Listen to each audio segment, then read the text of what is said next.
Hi hello नमस्कार friends, स्वागत आहे तुमचं लक्ष्मी मराठी ब्लॉग आहे यूट्यूब चॅनलमध्ये. तर आज ना कारभारी सकाळी सकाळी लवकर जाणार होते, त्यामुळे त्यांच्यापुरता 1 कप चहा बनवलेला. एका हातामध्ये मोबाईल होता, त्यामुळे हे सगळं असं करावं लागत होतं खाली ठेवून वगैरे. तर कारभाऱ्यांना चहा दिला.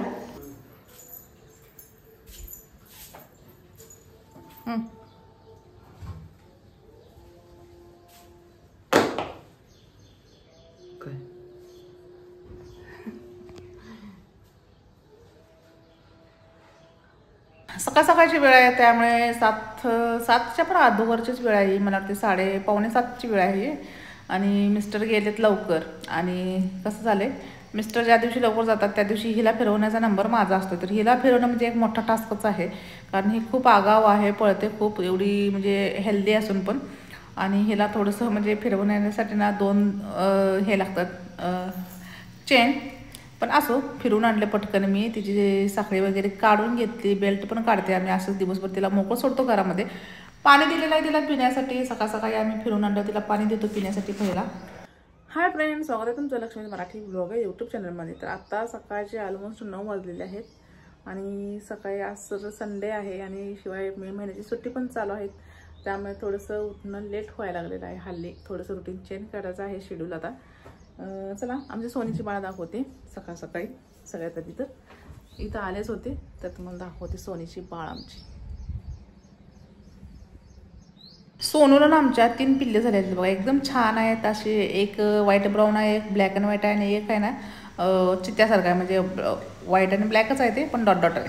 तर जिथं आपला हंतरून ठेवायचा कप्पा असतो ना बेडला असावाला, तर त्या कप्प्यामध्ये ती जाऊन बसलेली आहे, म्हणजे पिल्लासने घेऊन. त्यामुळे आम्हाला हंतरून सगळं वरच ठेवावं लागते. आणि वर ठेवलं ना ती काय करते आणि परत तिथंच घेऊन जाते. त्यामुळे आम्हाला ही पिल्ली इथेच ठेवली तिनं. आणि 8 दिवस झाले पावसानं असा धुमाकूळ घातला ना. आता कंटाळा यायला लागला पावसाचा, कारण पावसाळा येण्याआधीच त्याची म्हणजे एक्साइटमेंट असते ना पावसाळ्या सुरुवातीला, कसे म्हणजे पाऊस येणार हे होणार. तर त्याची एक्साइटमेंटच पावसाने संपवलेली आहे. तर असं चला, तुमच्या इकडे ऊन आहे की पाऊस आहे हे मला कमेंट करून सांगा. आणि हा बेड ना सोनूने घेतला, त्यामुळे इकडे आम्ही कोणी येत पण नाही, मोकळाच असतो हा. कारण की कसं होतं, इथे एक तर पूर्वी माझं ना इथे किचन होतं, तुम्हाला माहितीच असेल या स्टाईल्स बघून. तर तिथे आता मी बेड लावलेला आहे. आणि इकडे आमची सोनूची बाळ बसलेली आहे छान अशी. आणि काल ना मला अस्तर फॉलमध्ये एक अस्तर का काहीतरी फॉल गावत नव्हता, तर त्याच्यासाठी पूर्ण धुमाकूळ घालून ठेवलेला आहे मी. कारण मी आणला होता फॉल, माझ्या प्रॉपर लक्षात होतं, पण ते घावतच नव्हतं. तर तुम्हाला दाखवते बॅक कॅमेऱ्याने शूट करून.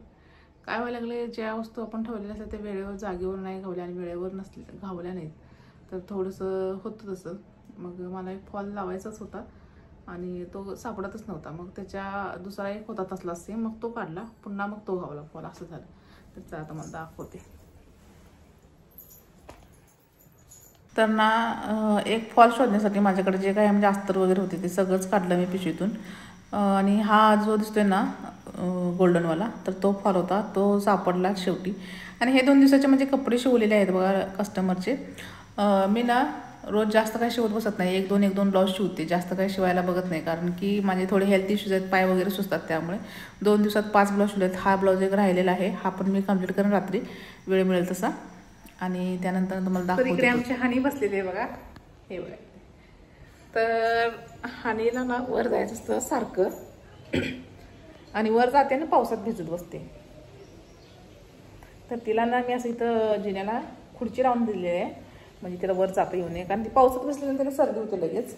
आणि मला ना एक शॉर्ट व्हिडिओवर कमेंट आलेली, मला हसायला चाललं की हानी म्हणजे हानी म्हणजे काय. तर ते मराठीमध्ये मी कॅप्शन दिलेलं, मी हानीला घेऊन बाहेर निघालेले आहे.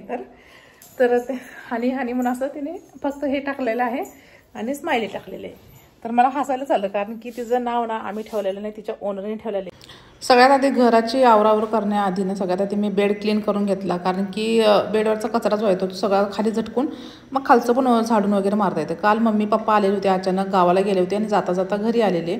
तर मम्मीला कोणीतरी ही साडी नेसवली होती, तर मम्मीकडून मी घेतली. छान वाटली मला ही. आणि अशी डिझाईनची मी साडी बऱ्याच दिवसांपासून हुडकत होते, म्हणजे ज्यावेळेला ही साडी आली त्यावेळेपासून. तर ही सुद्धा माझीच आहे. सुट्टीला जाण्यापूर्वी ह्याला फॉल लावायचा होता, पण ज्या दिवशी मी सुट्टीला जाणार होते त्या दिवशी नेमकी लाईट गेली आणि दिवसभर आलीच नाही. मग मी गेले सुट्टीला तशीच मग दुसरी साडी घेऊन. तर ही पण साडी, ही वाली पण. आणि पावसाचं तर काही विचारायचं कामच नाही, कधी केव्हा कसं येईल सांगता येत नाही. 15 दिवस झाले पाऊस, तर दिवसभर असं तोंड पण काढू देत नाही बाहेर, असा पाऊस लागलेला आहे बघा. तुमच्या इकडे कसं वातावरण आहे मला नक्की कमेंट करून सांगा. आणि काल मम्मी पप्पा आले होते, तर मी व्हिडिओ करत होते, त्यांना वाटलं काही बोलायचं नसते, तर त्याने एक शौर्यचा किस्सा सांगत होते. ज्यावेळेला ते सुट्टीला गेले होते त्यावेळेला त्यांचं काय काय प्रॉब्लेम चालू होते, तर ते शौर्य काय बोलायचं असते, काय सांग रे, सांग जोक रे, काय बोलायचं जोक सांग. आणि मला मला वाटलं पोपटला फोन करायला लावला, पोपटला विचारलं गोळ्या घेतल्या, जाऊन मेडिकल गोळ्या तवा कमी झाला याला, तवा कमी झाला त्याला, नाहीतर असंच वापरून चालला. आता रविवार होतं म्हटलं डॉक्टर, रविवारी डॉक्टर नसतात ना. तर आपण ना नेहमी काय काय तर असं म्हणजे नॉनव्हेज व्हेज खात असतो, तर आज मी थोडंसं वेगळं बनवण्याचा प्रयत्न केलेला आहे.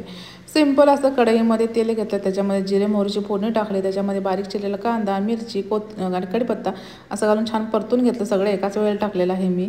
आणि कांदा जास्त काही भाजत बसायचं नाही, अगदी गुलाबी रंगावर झाला, मऊसूत झालं की परतून घ्यायचं. त्याच्यात हळद आणि धनेपूड आणि जिरेपूड घातलं, चवीनुसार मीठ घातलं, बारीक केलेला उकडून घेतलेला बटाटा जो असतो तो एकदम बारीक चिरून घेतलेला तो घालून घेतला, वरून कोथिंबीर घातली, छान असं मिक्स करून ह्याच्यामध्ये आपली बटाट्याची भाजी जी आहे तर ती तयार झालेली आहे. तर ह्याच्यामध्ये तुम्ही लिंबूसुद्धा पिळू शकताय. पण ह्या भाजीचा प्रॉब्लेम एक होतो बघा माझ्यासोबत नेहमी, एक तर मीठ कमी पडतं किंवा तिखट कमी होतं. पण यावेळेस बरोबर झालेली भाजी, कारण मिरच्या खूप तिखट होत्या आणि मीठ काय आपण कमी पडलं तर वरून घालून घेऊ शकतो.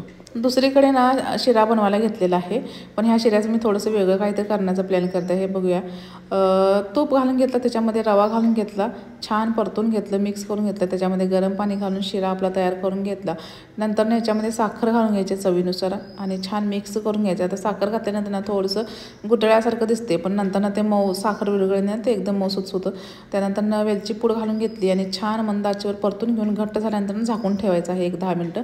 आणि थोडंसं कोमटसर असतानाच ह्याला छान आपल्या हाताने मळून घ्यायचं आहे. थोडंसं कोमट असायला पाहिजे, जास्त थंड करायचं नाही. आणि असे उंडे करून घेतलेले आहेत मी. याची पोळी बनवणार होते, तर त्यासाठी नंतर ना कुठं हे करत बसायचं म्हणून मी आत्ताच त्याचे ना असे गोळे करून घेतलेले आहेत. त्यानंतर आपण पुरणपोळी कशी भरतो ना उंडा घालून, तर पूर्ण भरून, तर तशा पद्धतीनेच ह्याला पण भरायचं आहे. आणि छान अशी आपली पोळी जी आहे तर ती लाटून तयार करायची आहे. ही जी पोळी आहे ना, लाटण्यापूर्वी अशा हाताने स्प्रेड करून घ्यायचं, म्हणजे जो काही आतलं सारण आहे ना ते पूर्ण काठापर्यंत जातं आणि व्यवस्थित होते पोळी पण. आणि मेन म्हणजे ह्या पोळ्या बनवायला जास्त काही वेळ पण लागत नाही. आपण चपात्याच्या ज्या बनवतो त्याच्या फास्ट होतात. ते शिऱ्याचे गोळे वगैरे करून घेतले ना, खूप लवकर होतात ह्या पोळ्या. मला वाटतं चपातीपेक्षा पण लवकर होतात. तर माझी पहिलीच पोळी जी आहे तर ती फाटली, कारण तिथं जरा लाटणं जास्त प्रेस झालं आणि ती चिकटून बसली होती त्यामुळे. आणि नंतरच्या पोळ्या ज्या तर एकदम छान मऊ लुसलुशीत आणि खुसखुशीत झालेल्या मेन म्हणजे. आणि ह्या पोळ्या प्रवासात वगैरे नेण्यासाठी खूप छान असतात बघा. अराऊंड मला वाटतं 2-4 दिवस तरी याला काय होत नाही, एकदम अशाच फ्रेश राहतात. तुम्ही जर बाहेर जाणार असेल तर घरच्यांना सुद्धा करायला म्हणजे खाण्यासाठी करून ठेवू शकताय. तर माझी पहिली पोळी फाटली त्यामुळे ती काही व्यवस्थित म्हणजे फुगली नाही, पण त्याच्यानंतरच्या पोळ्या व्यवस्थित छान फुगल्या टमटम अशा. आणि मुलांनी तर खूप आवडीने खाल्ल्या. आणि हे पोळी जर असेल ना तर याच्यासोबत तुम्हाला दुसरं काहीही लागत नाही, ह्यालाच फक्त गुंडाळी करायची आणि खायचं, एकदम छान लागतं. तुम्हाला हवं असेल तर तुम्ही तूप लावून खाऊ शकताय. पण आमच्यात ना असं मोस्टली आम्ही आहे अशाच गुंडाळून म्हणजे रोल करून खातोय. तर बघू शकता किती छान पोळ्या झालेल्या आहेत आणि एकदम अशा मऊ लुसलुशीत झालेल्या आहेत. आणि माझं प्रमाण जे आहे तर ते परफेक्ट झालेलं, त्यामुळे तुम्ही सुद्धा परफेक्ट प्रमाणात केला तर तुमचा कोणताही स्वयंपाक छान होईल. तर मम्मी पप्पांना गावाला जाता जाता आले होते, तर त्यांच्यासोबत थोड्याशा गप्पा गोष्टी केल्या. तिने शौर्यचा एक किस्सा सांगितला, तो सुद्धा तुम्हाला मी पुढे म्हणजे मागे ऐकवलाच आहे या व्हिडिओमध्ये. तर व्हिडिओ माझ्या बघायला जर तुम्हाला आवडत असेल तर ना कमेंट करा. थोडंसं नवीन यूट्यूबर असल्यामुळे सपोर्ट थोडासा कमी होते, पण असो, प्रयत्नांती परमेश्वर. मी प्रयत्न करत राहीन आणि तुमचा सपोर्ट पण मला मिळत राहील अशीच आशा करते. तर एवढ्या सगळ्या पोळ्या झालेल्या आहेत, एक चपाती झालेली आहे वरची, बाकीच्या सगळ्या पोळ्या झालेल्या आहेत आणि किती छान दिसत आहेत बघा, एकदम मऊ लुसलुशीत. तर तो कोमट झाल्या ना पोळ्या असा डब्यामध्ये घालून ठेवायचा. माझा स्टीलचा डबा धुण्यासाठी होता त्यामुळे प्लॅस्टिकच्या डब्यामध्ये घातलेला आहे. नंतर मी पुन्हा स्टीलच्या डब्यामध्ये घालेल. त्यानंतर नैवेद्य काढून घेतलेला आहे, कुरडई तळ्या होते, तर कुरडई, पोळ्या, भात, नैवेद्य आणि बटाट्याची भाजी असा काही नैवेद्य होता. आजचा व्हिडिओ आवडला असेल तर लाईक करा, शेअर करा, सबस्क्राईब करा. Bye bye.